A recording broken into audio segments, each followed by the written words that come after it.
రోజు సభా సాంప్రదాయాలని మంటగలిపే విధంగా ఆల్రెడీ అధికార పక్షానికి సంబంధించి గవర్నర్ గారి అడ్రస్ మీద ఇద్దరు సభ్యులు మాట్లాడారు. మా సభ్యుడు జగదీశ్వర్ రెడ్డి గారు మాట్లాడుతున్నటువంటి ధర్మిల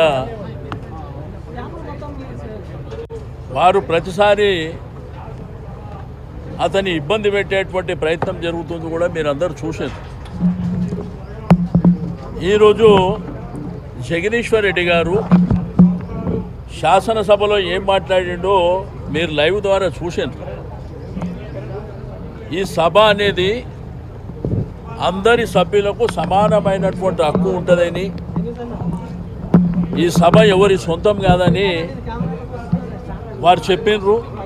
స్పీకర్ గారు మీరు పెద్ద మనిషిగా అక్కడ ఉన్నారని కూడా చెప్పారు.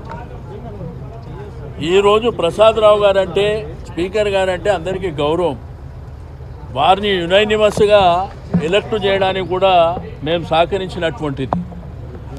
కానీ ఇప్పుడు ఇక్కడికి మీడియా పాయింట్ దగ్గరికి కాంగ్రెస్ పార్టీ సభ్యులు వచ్చి ప్రతిసారి మాట్లాడితే దళితుడు దళితుడు అని చెప్పి వాళ్ళే అవమానించే విధంగా మాట్లాడుతున్నారు. మేము ఏ రోజు కూడా వారిని గౌరవప్రదమైనటువంటి స్పీకర్గానే చూసినాం తప్ప మేము ఏ రోజు కూడా కించపరచాలనేటువంటి ఉద్దేశంతో చూసినటువంటి దాఖలాలు కూడా లేవు.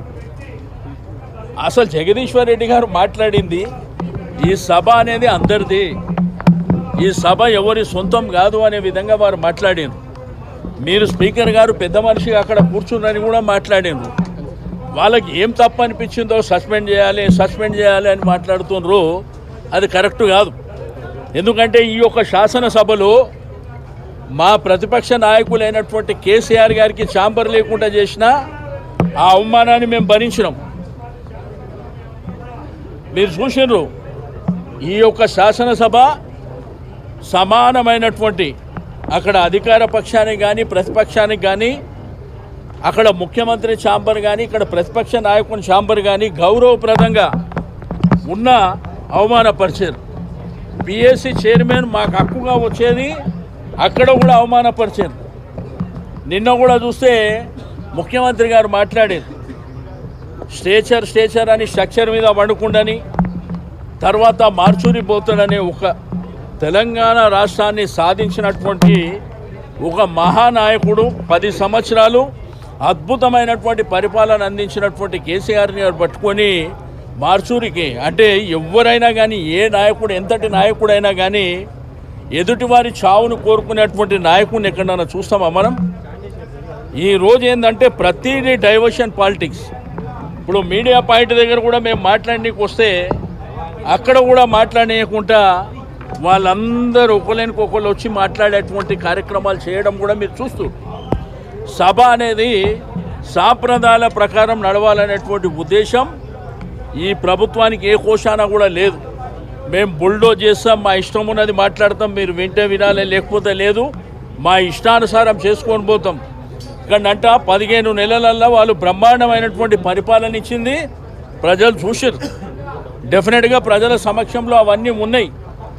కానీ మా హక్కుగా వచ్చినటువంటిది అంటే అధికార పక్షం మాట్లాడినాక ప్రతిపక్షం అవకాశం ఇచ్చినటువంటి స్పీకర్ గారు అవకాశం ఇచ్చినప్పటికీ వారు జగదీశ్వర్ రెడ్డి గారు మాట్లాడేటప్పుడు ప్రతిసారి ఇబ్బంది పెట్టేటువంటి ప్రయత్నం జరిగింది, మీరు చూసారు. వారు కూడా ఏం మాట్లాడినరు, ఈ సభ అనేది అందరికి హక్కులు ఉంటాయి, ఒక పార్టీకి సంబంధించింది కాదు, మీరు ఇక్కడ పెద్ద మనిషిలాగా ఈ సభకు నాయకత్వం వహిస్తున్నారు చెప్పారు. ఆయన తప్పేం మాట్లాడిండు, మరి ఎందుకు సస్పెండ్ చేయమంటుర్రు, మాట్లాడితే దళితుడు అని ఎందుకు సంబోధిస్తున్నారు? మేము ఆ పద్ధతిలో చూడలే. ఆయన ఒక గౌరవప్రదమైనటువంటి శాసనసభాపతిగానే మేము చూసినాం తప్ప మేము వ్యక్తిగా కానీ కులపరంగా కానీ చూసినటువంటి దాఖలాలు లేవు. కాబట్టి ఇప్పటికైనా మీరు ఎన్ని ఇక్కడ చేసినా కానీ అల్టిమేట్గా ప్రజలు చూస్తున్నారు. ఇక్కడ ఏమి జరుగుతుందో ప్రజలు చూస్తున్నారు, ఎవరేం మాట్లాడుతున్నారో చూస్తున్నారు, ఎవరు వల్గర్గా మాట్లాడుతున్నారో చూస్తున్నారు, ఎవరు బుల్డోజ్ చేసే ప్రయత్నం చేస్తున్నారో చూస్తున్నారు. ఎందుకంటే ఈ శాసనసభ అనేది మనము కనీసం 35-40 ఏళ్ళ నుంచి నేను చూస్తున్నా, ఇది పద్ధతిగా లేదు. నేను అసెంబ్లీలో కూడా చెప్పిన పద్ధతి ప్రకారం నడిపించుకోవాలి కానీ ఇట్లా బుల్డోజ్ చేస్తే అంటే మీ ఉద్దేశం ఏంది? మేము నడిపించుకుంటాం, ఇక మీరు రావద్దనా? మీరు రావద్దనుకోనికి ఇట్లా మీరు అట్లా డిసైడ్ చేసుకుంటే మేము కూడా ఆలోచిస్తాం.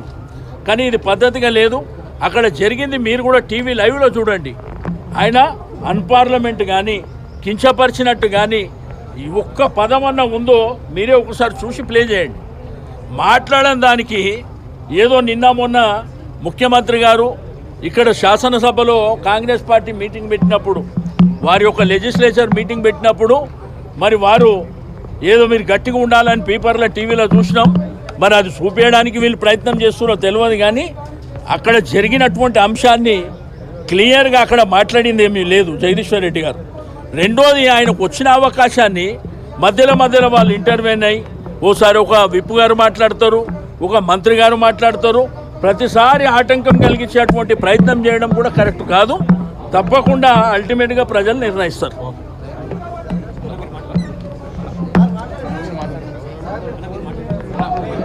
సరిపోయింది.